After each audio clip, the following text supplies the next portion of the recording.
আসসালামু আলাইকুম রহমতুল্লাহি ওয়া বারাকাতুহু। সুপ্রিয় শিক্ষার্থীবৃন্দ, আজকে আমি তোমাদের সাথে আলোচনা করব নবম দশম শ্রেণীর পদার্থবিজ্ঞান প্রথম অধ্যায়ের বর্গক্ষেত্রের আপেক্ষিক ত্রুটি নির্ণয়। এখানে প্রশ্নে দেওয়া আছে বর্গাকার একটি বইয়ের দৈর্ঘ্য 10 সেন্টিমিটার, পরিমাপে 10% আপেক্ষিক ত্রুটি রয়েছে। বইটির ক্ষেত্রফলের আপেক্ষিক ত্রুটি কত? অর্থাৎ ক্ষেত্রফল নির্ণয়ের আপেক্ষিক ত্রুটি আমাদের বের করতে হবে।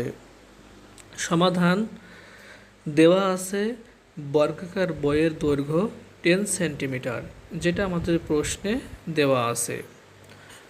বর্গাকার বইয়ের ক্ষেত্রফল 10 ইন্টু 10 সেন্টিমিটার স্কোয়ার।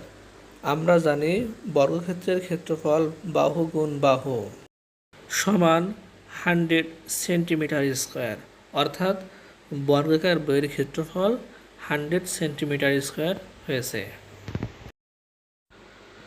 আপেক্ষিক ত্রুটি ইকুয়াল টু 10%, যেটা আমাদের প্রশ্নে দেওয়া ছিল, সমান 10 ইন্টু 10/100 সমান 1।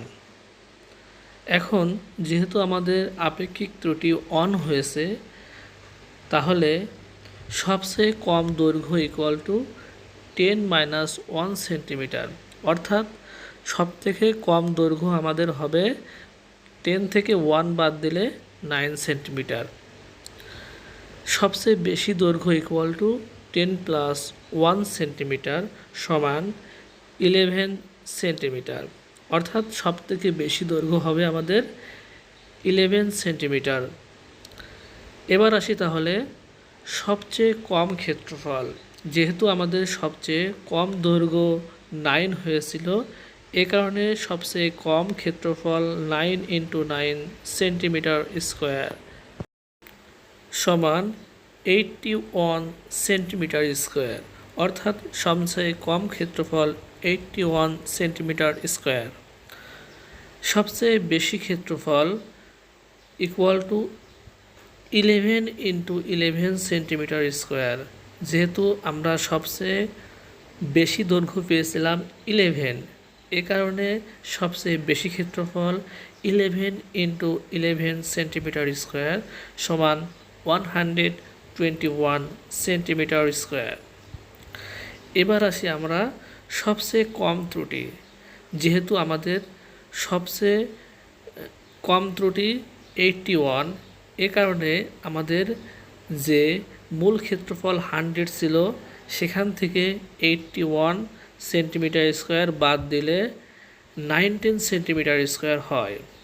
আবার সবচেয়ে বেশি ত্রুটি ইকুয়াল টু, যেহেতু আমাদের সবচেয়ে বেশি ত্রুটি হয়েছে 121, সে কারণে 121 থেকে 100 সেন্টিমিটার স্কোয়ার বাদ দিলে 21 সেন্টিমিটার স্কোয়ার হয়। এখন যেহেতু আমাদের ত্রুটি হয়েছে দুইটাই, একটি হচ্ছে 19 সেন্টিমিটার স্কোয়ার এবং অন্যটি 21 সেন্টিমিটার স্কোয়ার, আমরা সবচেয়ে বেশি ত্রুটিটাই হিসাবে নেব। অতএব চূড়ান্ত ত্রুটি ইকুয়াল টু 21 সেন্টিমিটার স্কোয়ার।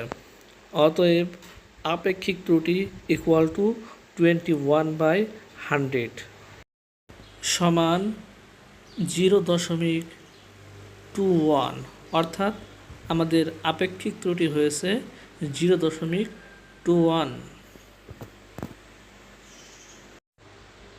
অতএব শতকরা আপেক্ষিক ত্রুটি ইকুয়াল টু 0.21 ইন্টু 100% সমান 21%, অর্থাৎ শতকরা আপেক্ষিক ত্রুটি 21%। এটাই হচ্ছে আমাদের বর্গাকার ক্ষেত্রের শতকরা আপেক্ষিক ত্রুটি। আশা করি তোমরা অনেক উপকৃত হবে ইনশাআল্লাহ।